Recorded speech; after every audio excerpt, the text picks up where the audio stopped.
प्रदोष मिश्रा जी, क्या ये इतनी आसान सी चीज है क्या? जो बात राहुल जी ने कहा वो बहुत ही एक तरीके से डरावनी भी है, खौफनाक भी और हैरान करने वाली बात है कि पूरे संविधान के ढांचे को बदल देना चाहते हैं। क्या ये इतना आसान है? क्या इसी तरीके से कर सकते हैं? देखिए, हम संविधान को अगर मानते हैं तो संविधान में दिए हुए तरीके से चलेंगे। अगर संविधान बदलना भी है तो हम संविधान का आर्टिकल 368 को फॉलो करेंगे।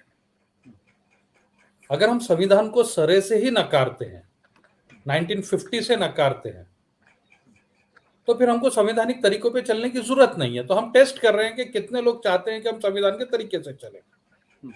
अभी जो राहुल जी कह रहे थे कि उन्हें हैरानी है कि विपक्ष के बहुत कम लोगों ने इस पर आवाज उठाई। सच बात है। अब संविधान का जो चरित्र है वो, जैसे हमारे सीनियर एडवोकेट हेगड़े साहब ने कहा, एसआर बोम्मई के केस में सुप्रीम कोर्ट कहता है कि ये जो 42nd अमेंडमेंट है इसको भूल जाइए। अगर वो नहीं भी है तो भी इसका चरित्र हमेशा से सेकुलर रहा है। उसके लिए आर्टिकल 14 देखिए आप, इक्वलिटी बिफोर लॉ। आर्टिकल 15 देखिए जो मना करता है किसी भी डिस्क्रिमिनेशन से on the basis of religion, caste, creed, place of birth. आप आर्टिकल 25 लीजिए जो फेथ की गारंटी देता है कि आप किसी भी फेथ को मान सकते हैं। आर्टिकल 27 बड़ा इंपॉर्टेंट है जो कहता है कि आपका टैक्स पेयर का मनी किसी एक रिलीजन के लिए खर्च नहीं किया जा सकता। तो ये जो हमारा कैरेक्टर है वो बड़ा क्लियर है। अब अगर इनकी नियत की बात की जाए तो आप देखिए सीरीज ऑफ इवेंट्स को। आपने उपराष्ट्रपति जी की बात की, लॉ मिनिस्टर को देखिए, एक हमारे एक्स चीफ जस्टिस है जो अभी एमपी बने बैठे हैं राज्यसभा में, उन्होंने खुद कई जजमेंट्स लिखे हैं बेसिक स्ट्रक्चर डॉक्ट्रिन को फॉलो करते हुए, और अब कहते हैं कि बेसिक स्ट्रक्चर डॉक्ट्रिन कुछ डिफेक्टिव है।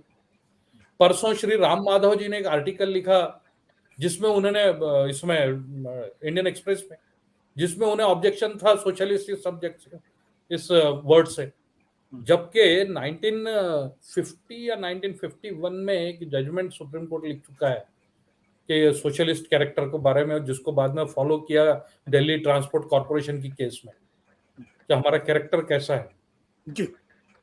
तो ये जो हो रहा है ये सिर्फ वाटर टेस्टिंग से हम बहुत आगे निकल गए। अब अगर मैं benefit of doubt law minister साहब को देना चाहूं कि हमने पुरानी प्रतियां बांटी है, तो जैसा कहा गया कि उसमें 104 जो अब या 5 अमेंडमेंट्स जो आए हैं वो कुछ नहीं होने चाहिए, और ओरिजिनल जो प्रतियां थी उसमें अकबर की भी फोटो थी और टीपू सुल्तान की भी फोटो थी, इनकी पेंटिंग्स थी नंद कुमार बोस जी ने बनाए हुए। तो ये देखने होंगे कि क्या वो भी इंक्लूड किए गए हैं। अगर वो किए हैं तो बेनिफिट ऑफ डाउट दे देंगे, अगर वो नहीं किए हैं तो नियत पे डाउट करने का पूरा हक है। हर भारतीय को हक है कि ये बहुत खतरनाक तरीके से जा रहा है, बहुत गलत रास्ते पे जा रहा है, और कॉन्स्टिट्यूशन को अनकॉन्स्टिट्यूशनल वे से खत्म करने की ये कोशिश की जा रही है।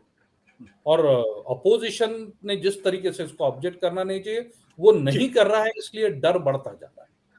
देखिए, एक एक्ट है हमारे पास, उसका नाम है prevention of dishonour to national, prevention of insults to national honour act 1971,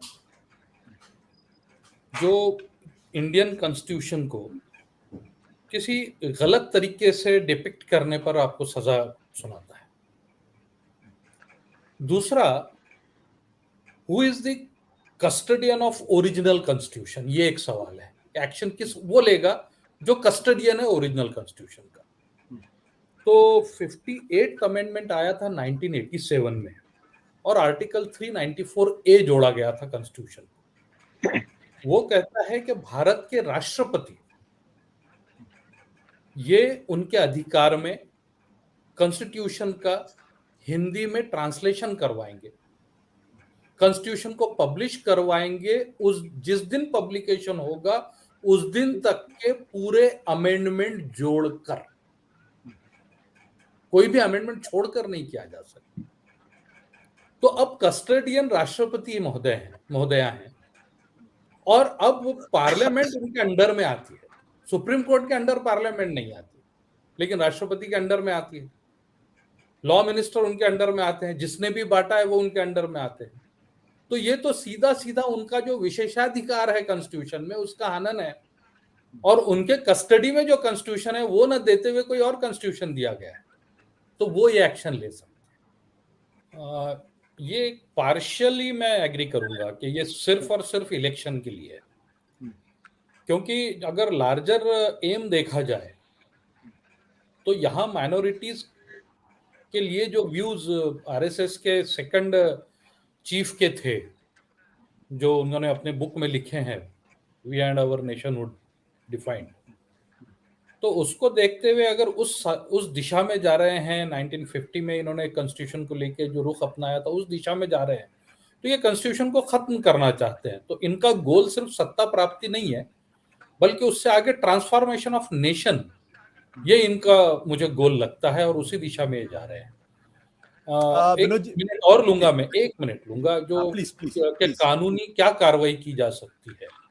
तो जो विजय जी कह रहे थे कि it is not part of the parliamentary work, और वो उसमें रिकॉर्ड पे नहीं है, तो फिर इसमें पूरी तरह कार्रवाई की जा सकती है, क्योंकि ये फोर्जरी का भी केस बनता है।